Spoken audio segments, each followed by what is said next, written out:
My name is Kurt Mullen, and I live in Newburyport, Massachusetts, which is almost all the way up in New Hampshire. And I'm a writer, a teacher, a storyteller, and I guess a podcaster even. And I'm just really, really happy to be telling a story on the stage again. And what makes for a really good story, in your opinion? I think it's when a storyteller is paying attention to setting down some tension from the very beginning. Because as listeners, we want to really have something to pay attention to and sort of project forward, what's going to happen here? We need that feeling, the edge of your seat feeling. That's the best feeling, when it's just you're completely pulled into what's happening in the story. Yeah, I totally agree. And I understand, Kurt, that you also teach storytelling. So what is it about this art form that keeps you motivated to share it with other people? When I started telling stories a couple of years ago, I felt just this enthusiasm for it. I was so glad that someone turned me on to it. What I found when I used to teach writing, and so what I found was, first of all, people are smart and they pick up on this stuff really quickly. So even after a few classes, you see these dramatic improvements, and it lights you up as a teacher and you want more. I'm sitting here in the dark, alone, at this little picnic table, out in the Berkshires in western Massachusetts, just off the Appalachian Trail, and just behind me, my tent is all set up. Usually on a night like this, I might be making cocktails in my kitchen in my little house north of Boston. A friend of mine says to me, "You haven't lived until you've spent a night in a tent alone." And I know what he's talking about. Life isn't about being comfortable all the time. And so I borrow his tent and I make my way out here, and I've spent the day hiking on the Appalachian Trail. And I've just had my first camp meal. And I'm feeling pretty good about this camping stuff. And me as a camper with skills, I can see me doing this in the future. And I'm under the stars and I have the dark woods all around me, and I'm so sensitive to the sounds of insects and animals and frogs. And then I hear a footstep. And then another one. And when I look up over there, I see this headlamp, this light bobbing around in the trees. And I'm wondering, who walks around in the woods in the dark? And I start to track this image, and it comes out of the woods. And of course, it's this tall man with long arms and long legs. And I don't even know what the protocol is when you're sitting in your camp alone in the dark and someone wants to come up to you. But that's what he does. And he's standing over me. And suddenly we're Blair Witching each other with our headlamps. And when I do get a clean look at his face, it doesn't make me feel any better, because it's this long piece of driftwood, unsmiling. He leaves his mouth open like a fish. And he doesn't say his name. He just inspects me, the table with all my stuff on it. And I don't know what I say, but with my body, my hands, my face, the message is definitely back off.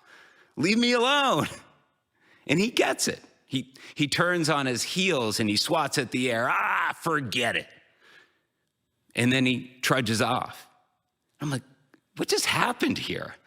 I came out to the woods for solitude, for open spaces. The idea of making chit chat with someone new, that was never it. But right now, it just doesn't feel right. So I hop up and I go over to where he is, 50 yards away. He's already setting up his tent, and I'm talking to him. I'm talking to his back, and I say, I wasn't even thinking you should come over. And he says to me, nothing. So I go back to the table and I sit down. I wish I could tell you that I just shook it off. When he comes over a few minutes later, it's like my chance at feeling some relief. I'm all too glad to push my notebook and my book and my water bottle and my spoon and spork and say, hey, take my camp stove. You don't have to bother fishing yours out of your bag. And he says, I don't need it. I didn't pack food that needs to be cooked. I didn't pack a stove. I'm packing light. I'm going to set an age group record. Age group record. I said, I didn't even know there was such a thing on the Appalachian Trail. What age group? How old are you? 66. He tells me to set this record from the beginning of the Appalachian Trail in Georgia all the way to the end in Maine. He needs to hike 12, 14, 16-mile days. Then he takes out this hard orange piece of cheese and he unwraps it, and I swear to you, he eats nothing else. And by me, I have this little metal cup with a little bourbon I've poured into it, but ever since he sat down, I've gotten a little self-conscious. I haven't sipped it. I should just take the bottle out of my bag and offer it to him. Instead, out of one of his many pockets, he takes out this packet and he rips it open and he pours this orange powder into his water bottle. And he takes a sip and says, it doesn't even have any sugar in it. But at the end of the day, it tastes so good. And I learn a few other things about him because I ask. He's from Milwaukee, Oregon, which it turns out is near Portland. And in his retirement from teaching, he takes care of his ailing father. And to do this trip, his elderly sister has taken his place as the caregiver. One thing I can say about this guy is he does absolutely nothing to make me feel any better about the rotten first impression I've made on him. And even as I get up and wave to him, have a good sleep, it's awkward. I get into my tent and I lie down in my sleeping bag, and it's true what they say, alone in the dark, you do hear a lot of things.